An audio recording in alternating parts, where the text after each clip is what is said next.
Hello, and welcome back once again to Hokkaido, and today we're going to take care of the Piano Man challenge by throttling Yuki Yamazaki with our fibre wire. Now for this one we will obviously need to bring with us a fibre wire. I have opted to also bring with me a sniping rifle stashed up in the morgue just to take care of Eric Soda's. So, right from the start, off the bat, what we're going to have to do is acquire ourselves a change of outfit. And for that, we are going to head down to the cable car platform. So, out of our quarters and round to the right. And at the bottom of the platform, try not to bump into Yuki. And round to our right, yet again, we will find our lead pipe. We are going to use this lead pipe by throwing it across the platform as far as we can. That will distract one of the two guards that are down here, and when he comes over to investigate, we are going to sneak up behind him and we are going to knock him out. So once he's rounded the corner, we're just going to sneak up behind him, throttle him unconscious. We're going to drag his body closer to the cable car, retrieve our lead pipe, take his outfit and take his gun that he's dropped as well, and we're now going to make our way towards the morgue. So the fastest way I can think of with this disguise is through the bowels of the hospital. So we're going to go up the ramp and round to our left, past our accommodation, all the way round till we come to the stairs, and through the door on our right, and through into the corridor and round to our left, and we're just going to follow this corridor all the way round until we come to the morgue. So all the way, ignoring the cameras, we will be taking them out. So once we get to the red lighted door, we're going to go up the stairs and into the morgue, and here we're going to sneak our way past a couple of the morticians, just round to our left. As long as they've got their back to you, you're fine to make it through. So we're now going to go into this little storage room here and retrieve our sniping rifle before moving on towards the security office. So we're now going to go and take out the surveillance system. So we're just going to creep behind the other morticians, past the dead motorcyclist and into the security office,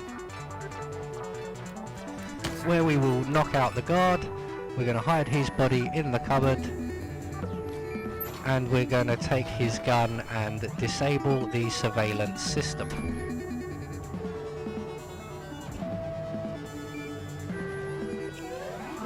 So with that all now taken care of, we are going to retrieve our sniping rifle. You can do this with a silenced pistol, but I am a terrible shot. I need to zoom in a bit. So I'm using the sniping rifle to shoot Eric Soda's spare heart. 47, with Soda's on the operating table, and no hope of getting a second right-sided heart in time, you have effectively killed him without laying a hand on him. This should be a clear message to anyone considering following in his footsteps. So with Eric Soda's taken care of, we're going to take the back passageway out of the security office down into the loading docks, where we will find some rat poison just in the corner, and we're going to make our way back into the main underbelly of the hospital and out into the corridor where Yuki's room is. And now we're in Yuki's room, she's not around, so we will proceed to start wiping out all of the guards in the area.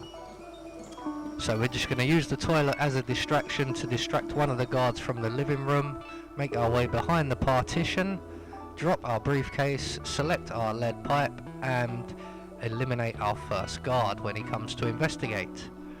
Once he's down, we're going to drag him behind the partition, make sure he's nicely hidden, and then we're going to rinse and repeat for the next guard who's in the living quarters. And again, when he comes in and turns off the toilet, we're going to knock him out and hide his body. Hiding the bodies in here is quite tight, and it's hard to get multiple bodies hidden safely without anyone seeing them. As you can see, I do have a bit of trouble. So what we need to do now, once they are safely tucked away, is wait for Yuki to return with her bodyguard.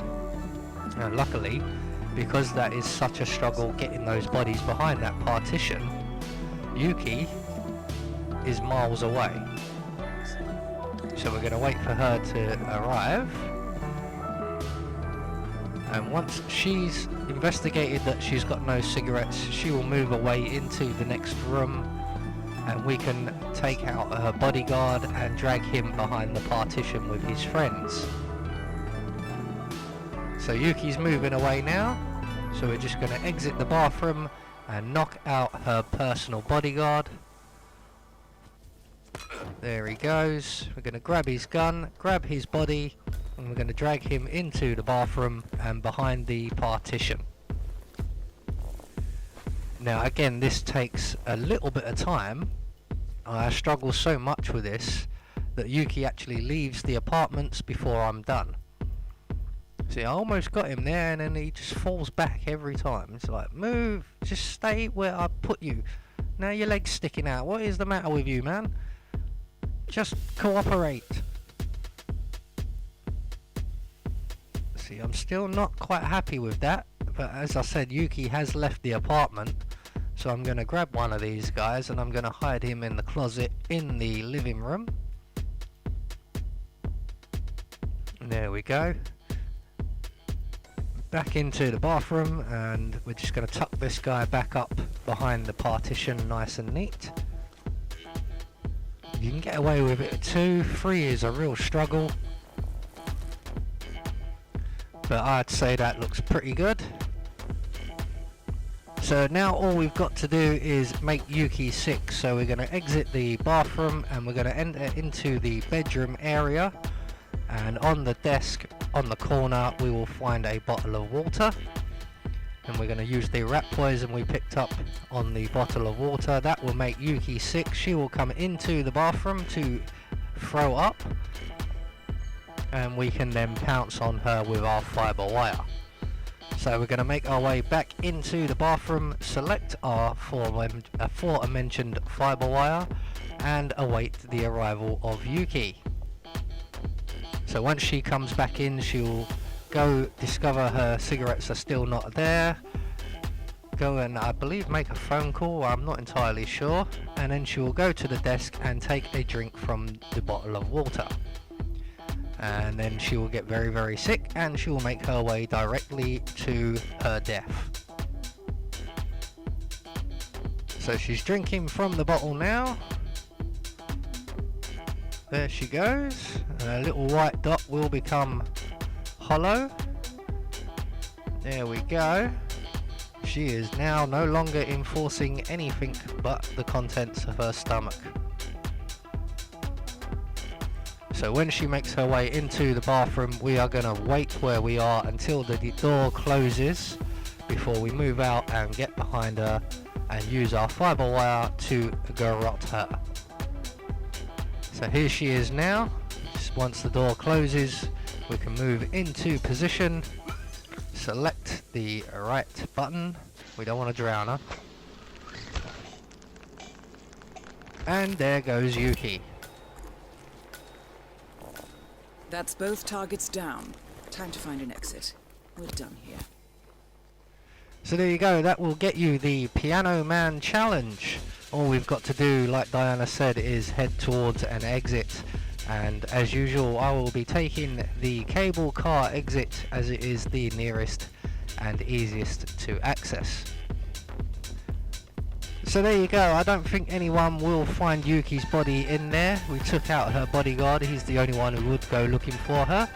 So that is the Piano Man challenge. I have been Anubis, and I will see you all in the next video.